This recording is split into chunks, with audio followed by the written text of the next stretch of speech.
Good morning, all of you. Yesterday we discussed about the color code of a register and how to calculate the resistance from the color code. Now we discuss the remaining part of the register. Let's start. In the wire wound registers, the special alloys such as constant, manganese and nichrome are used. તો wire wound register બનાવવા માટે special એલોયનો use કરીએ છીએ. કેવા alloy હોઈ શકે છે?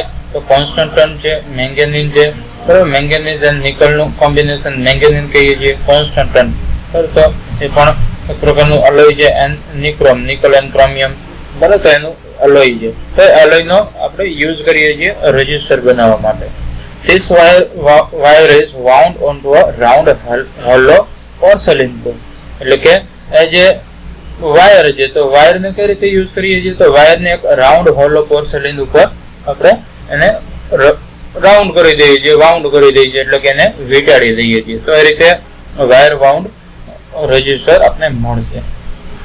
As the wire wound register are expensive, not suitable to use at very high frequency and cannot be obtained in small size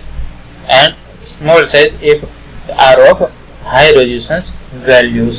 એટલે કે વાયર વાઉન્ડ રજિસ્ટર જે એક્સપેન્સિવ હોય છે જનરલી, કારણ કે એમાં પોર્સેલિન નો યુઝ કરવો પડે છે, બરાબર. અને સાઇઝ પણ મોટી હોય છે, એટલા માટે એનો યુઝ નથી કરી શકતા. Not suitable use at very high frequency, જ્યાં હાઈ ફ્રીક્વન્સીની જરૂર પડે છે એ જગ્યાએ આપણે જનરલી યુઝ નથી કરતા. And can not be obtain in small size, કારણ કે જો જોઈએ તો પોર્સેલિન કવર ઉપર વાયર વીંટાળવાનું હોય છે, એટલા માટે એની સાઇઝ પણ મોટી થઈ જાય છે.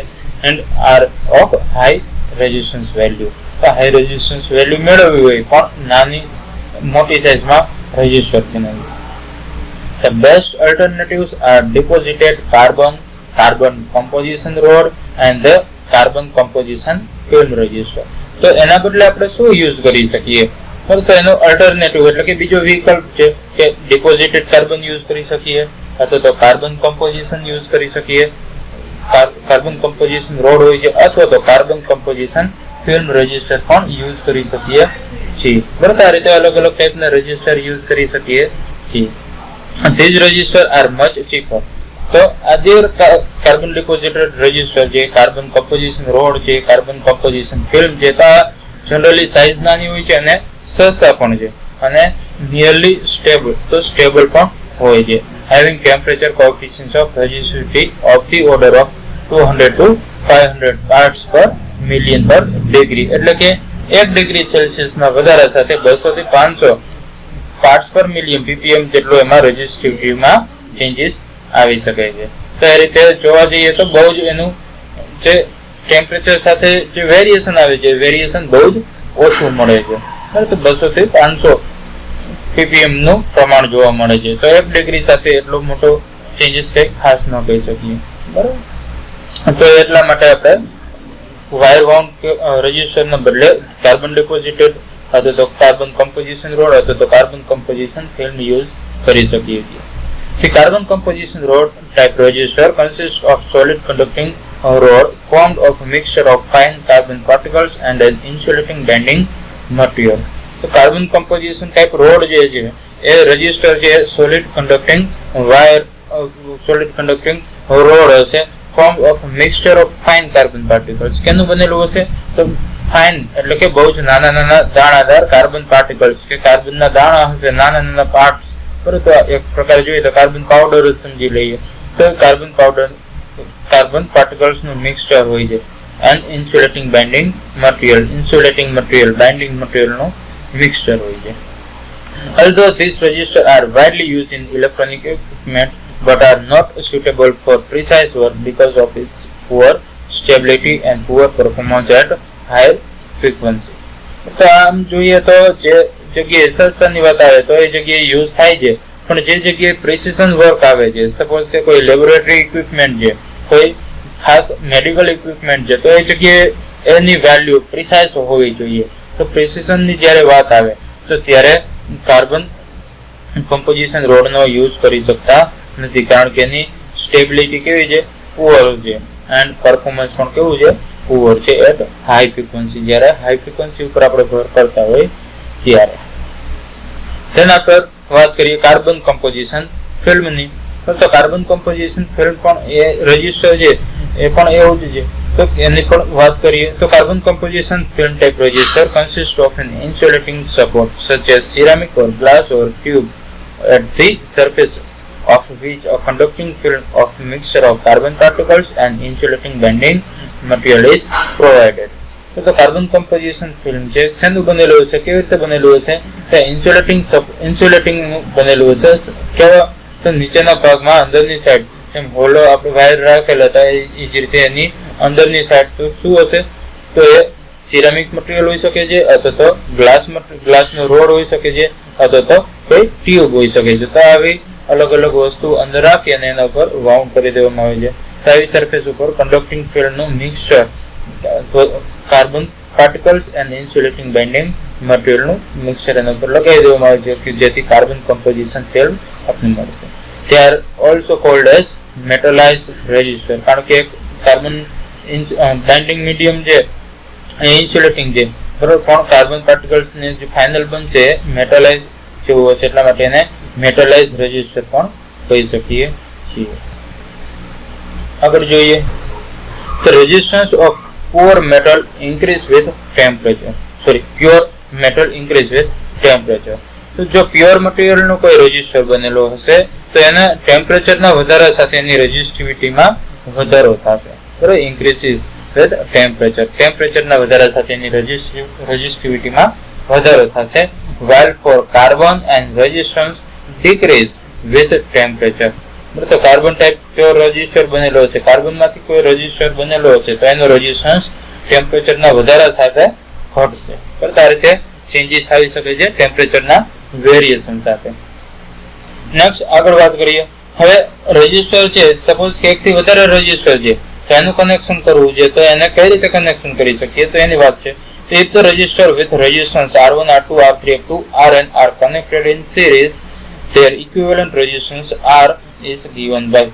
તો R1, R2 up to Rn કે ઘણા બધા રેઝિસ્ટરને એકી સાથે જો સિરીઝમાં જોડવા હોય તો એ સિરીઝમાં જોડવા માટેનું ઇક્વેશન જે કે એનો ફાઇનલી ઇક્વિવેલન્ટ રેઝિસ્ટન્સ આપણે જો મેળવતા હોય તો ઇક્વિવેલન્ટ રેઝિસ્ટન્સ મેળવવા માટેનું ઇક્વેશન છે R equals to R1 plus R2 plus R up to Rn. એટલે કે જેટલા રેઝિસ્ટર હશે એનો આપણે બેઝિક જે સમ કરીએ છીએ, સરવાળો કરીએ છીએ, એ જ રીતે આપણે ઇક્વિવેલન્ટ રેઝિસ્ટન્સ મેળવી શકીએ છીએ. હવે સપોઝ કે કોઈ રેઝિસ્ટર જે સિરીઝના બદલે પેરેલલમાં કનેક્શન કરીએ છીએ તો if the resistor are connected in parallel then the final equivalent resistance is 1 upon R equals to 1 upon R1 plus 1 upon R2 plus 1 upon R3 up to 1 upon Rn. તો આ રીતે equivalent resistor જો પેરેલલમાં connection હશે તો આ રીતે આપણે ફાઇનલી ફાઇન્ડ આઉટ કરી શકીએ છીએ. તો ફાઇનલી R મળશે. તો આ રીતે ઇક્વિવેલન્ટ રેઝિસ્ટર મેળવી શકીએ. નાઉ નેક્સ્ટ પોર્શન જોઈએ. The resistor are rated for different voltages. તો અલગ અલગ વોટ પ્રમાણે પાવરની અલગ અલગ વેલ્યુ માટે રેઝિસ્ટરની વેલ્યુ પણ અલગ અલગ બદલાતી હોય છે. તો વોટેજ રેટિંગ P, વોટને આપણે પાવરને વોટમાં દર્શાવીએ છીએ એટલે કે wattage rating P also called the power dissipated by the resistance R due to the current I passing throughout it is given by.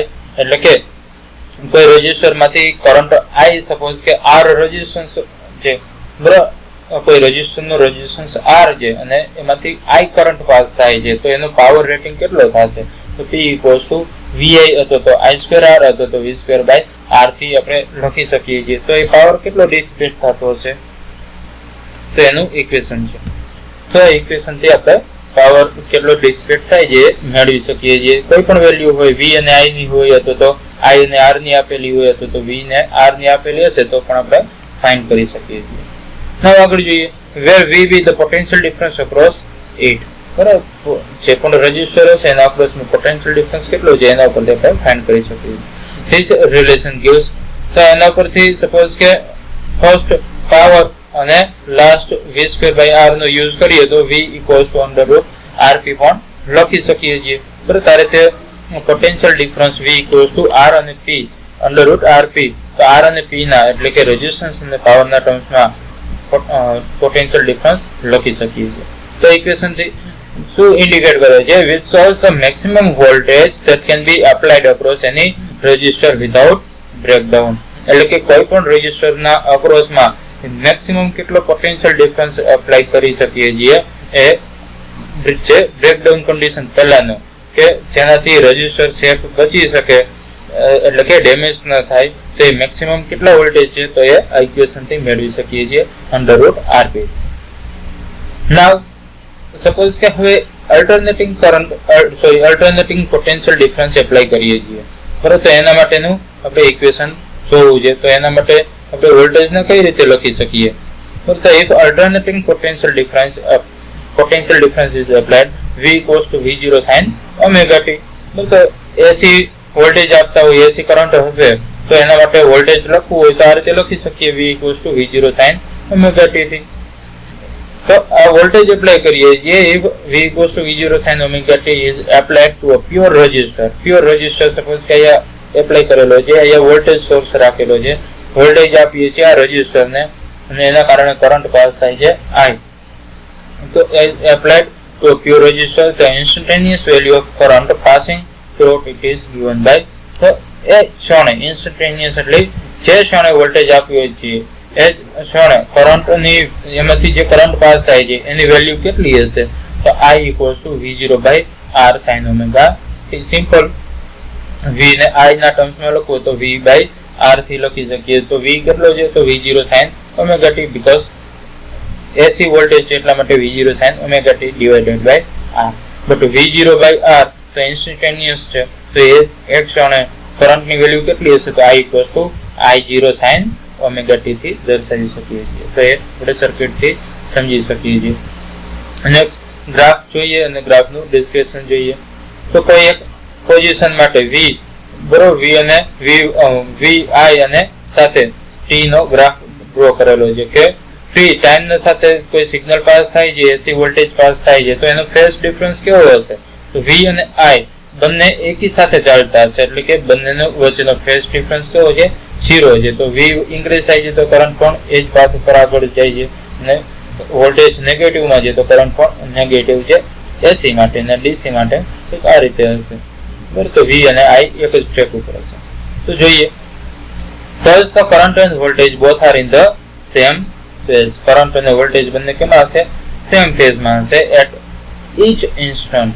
કોઈ પણ ક્ષણ તમે લેશો તો બંને માટે, સપોઝ કે કોઈ એક ક્ષણ લઈએ છીએ તો બંને જગ્યાએ વોલ્ટેજ અને કરંટ સેમ ફેઝમાં હશે. સપોઝ કે બીજી કોઈ એક પોઝિશન લઈએ છીએ તો એના માટે પણ વોલ્ટેજ અને કરંટ સરખા જ ફેઝ ઉપર હશે. કોઈ બીજી પોઝિશન લઈએ, સપોઝ કે અહીંયા પણ જોશો તો વોલ્ટેજ અને કરંટ સેમ ફેઝમાં હશે.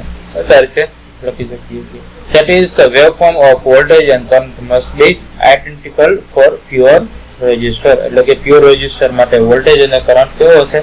આઇડેન્ટિકલ હશે. The circuit wave shape of current and voltage and their vector representation are shown in.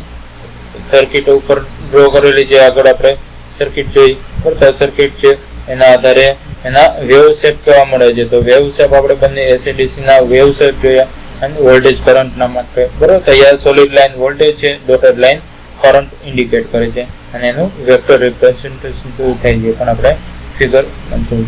તો એ ખાસ ફિગર 3 છે પણ એ કરેક્શન કરીને આપણે ફિગર 2.3 છે, બરાબર. તો આ ફિગર 2.3 છે, ખાસ ફિગર 3 નથી.